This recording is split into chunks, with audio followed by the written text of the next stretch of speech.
প্রধান উপদেষ্টা ডক্টর ইউনূস পদত্যাগ করছেন নাকি করছেন না এই ধরনের সংশয় আজ সকাল পর্যন্ত মোটামুটি ছিল, এটা বলা যায়। কারণ আমি দেখেছি বিভিন্ন জায়গায় গুরুত্বপূর্ণ লোকজন এই আলাপ সামনে আনছেন, আহ, এবং এটার ভিত্তিও আছে। কারণ আজ ন্যাশনাল ইকোনমিক কাউন্সিল যেটা, ওটার বৈঠক ছিল, সেখানে ফর্মাল বৈঠকের পর উপদেষ্টা পরিষদের ইনফর্মাল বৈঠক আছে, এরকম কথা আমরা জানতে পারি। এবং সেই ইনফর্মাল বৈঠকটা হয়েছে, এবং সেটার পর পরিকল্পনা মন্ত্রী যে ব্রিফ করেছেন তাতে বোঝা যায় সরকার, মানে প্রধান উপদেষ্টা, সরকার এভাবে বলা ঠিক না, ডক্টর ইউনূস পদত্যাগ করছেন না অন্তত এ যাত্রা। এবং আজই পরের দিকে বিএনপি এবং জামায়াতের সাথে প্রধান উপদেষ্টার বৈঠক আছে, সেখানেও নিশ্চয়ই আরও অনেক কথাবার্তা হবে, আরও অনেক কিছু তখন বোঝা যাবে। কিন্তু কয়েকটা কথা আমরা একটু স্পষ্ট করে বলবো। ডক্টর ইউনূস যা যা ঘটলো, উনি যা করেছেন, যা ঘটিয়েছেন, সেই প্রেক্ষাপটে উনি যা চেয়েছেন, সেই চাওয়াটা আমরা পূর্ণ করব কি করব না। পরিকল্পনা উপদেষ্টা কি বলেছেন আগে সেটা একটু জানি। তিনি বলছেন প্রধান উপদেষ্টা আমাদের সঙ্গে থাকছেন, উনি বলেননি উনি পদত্যাগ করবেন, অন্য উপদেষ্টারাও থাকছেন, আমাদের যে দায়িত্ব দেওয়া হয়েছে আমরা সেই দায়িত্ব পালন করতে এসেছি। তিনি আরও বলেন এই দায়িত্ব ছেড়ে তো আমরা যেতে পারবো না। উনি বলছেন এর উপরে তো আমাদের দেশের ভবিষ্যৎ নির্ভর করছে।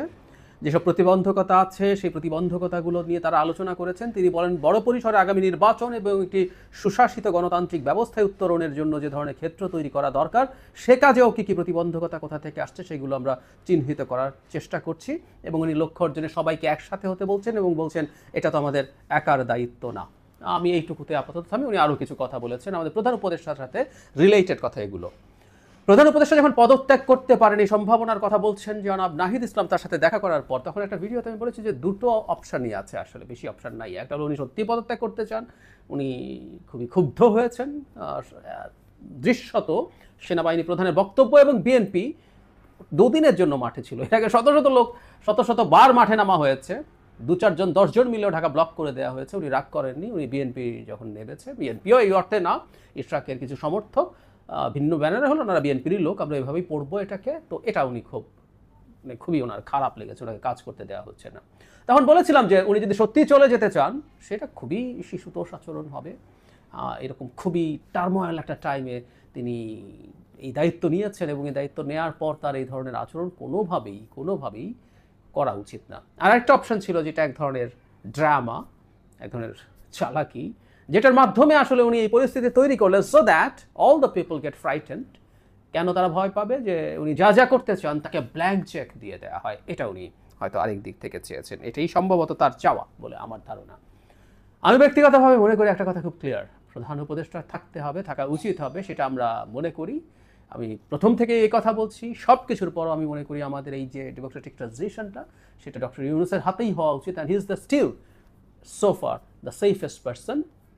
তো তাকে থাকতে হবে, কিন্তু তার হাতে কোনো ব্ল্যাঙ্ক চেক দেওয়ার পক্ষে আমরা নই। মানে উনি যা ইচ্ছে তা করতে পারেন। তার প্রেস উপদেষ্টা টকশোতে যেভাবে বলেছেন, they have got the mandate to do everything. ওনাকে জিজ্ঞেস করা হচ্ছিল আবার এভরিথিং, তখন উনি আবার ক্লিয়ার করেছেন এভরিথিং না, এই সরকারকে আমরা এভরিথিং করার কোনো ম্যান্ডেট দিচ্ছি না, তাদের কোনো ব্ল্যাঙ্ক চেক দেওয়া হবে না। ইভেন শেষ পর্যন্ত যদি ব্ল্যাঙ্ক চেক না পেয়ে ডক্টর ইউনূস পদত্যাগও করতে চান, তারপরও ব্ল্যাঙ্ক চেক দেওয়া যাবে না। ব্ল্যাঙ্ক চেক আমরা একটা নির্বাচিত সরকারকেই দিতে প্রস্তুত নই।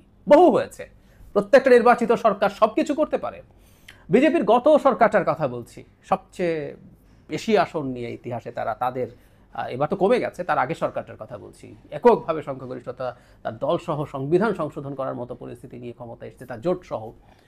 সেই দল তো যা ইচ্ছা তা করতে পারে নাই। কৃষি আইনের কথা আমাদের মনে আছে না? সেই কৃষি আইন করে সেটা নিয়ে যে সংকট হয়েছিল, এবং সেই সংকটের পর ফাইনালি দেখা গেছে কৃষকদের আন্দোলনের মুখে সেই আইন প্রত্যাহার করে মোদিকে হাত জোড় করে ক্ষমা চাইতে হয়েছিল।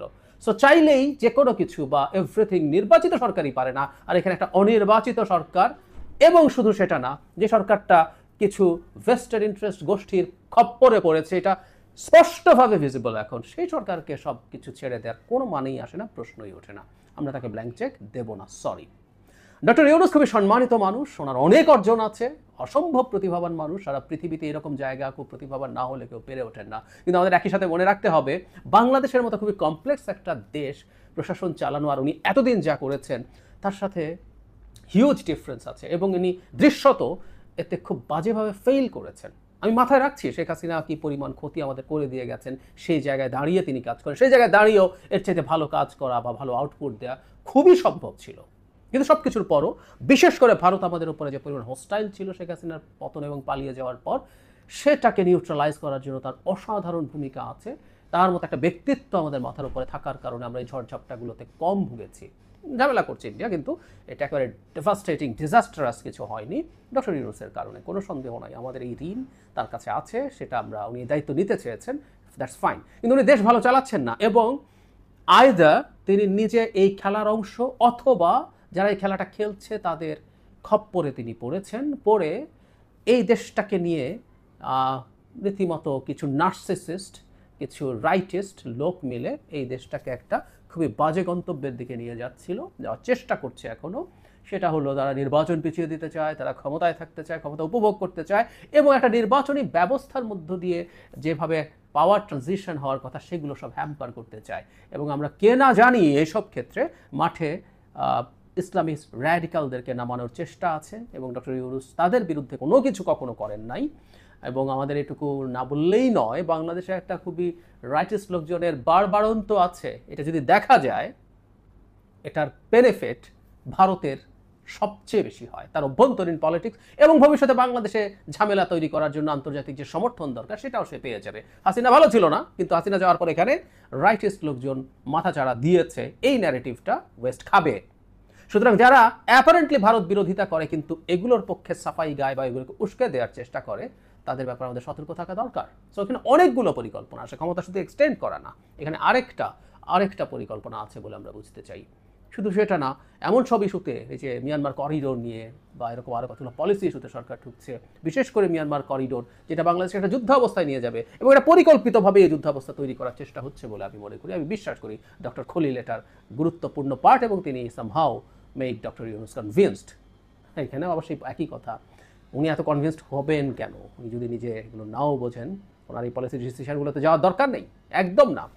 সুতরাং আমি চাই তিনি থাকুন, তার সাথে আজকে বৈঠকের পর আমি আশা করব উত্তেজনা যথেষ্ট স্বাভাবিক পর্যায়ে চলে আসবে, নেমে যাবে উত্তেজনা, একটা মোটামুটি একটা আন্ডারস্ট্যান্ডিং তৈরি হবে।